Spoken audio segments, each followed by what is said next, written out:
ভাইজান ভাবিরে বুঝান, আপনার আম্মা এত অসুস্থ শরীর নিয়ে কাজ করলে সেটা আরো অসুস্থ হয়ে যাইব। কি বুঝাবো ক, আমি বুঝাইলে কাম হইব না। শুনে না আমার কথা, তোমার কাছে আইলে তুমি একটু বুঝাই তো, তাহলে আমার উপকার। কি চলতেছে এখানে? আমি কথা কইতেছি আল্লাহ। কথা কইতেছো?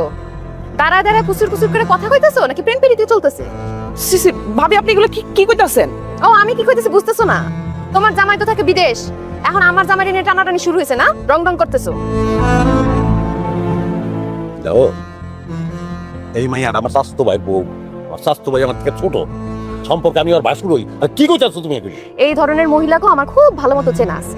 এরা দেবর ভাসুর মানে না। এই মেয়ে, কান খুলে একটা কথা শুনে রাখো, আমার জামাইয়ের সাথে যেন কোনোদিন আর কথা বলতে না দেখি। আমার জামাই যেদিক দিয়ে হাইটে যাইবা 100 হাত দূর দিয়ে তুমি হাইটে যাইবা। আর তুমি এত যদি কথা বলা থাকে, নিজে বউ আছে, বউয়ের সাথে কইবা, অন্য মেয়েদের সাথে কি? আসো আসো না কেন? এই মাইয়াটা তো আনোয়ার ভাইয়ের জীবনটা নষ্ট করে ফেলাইব।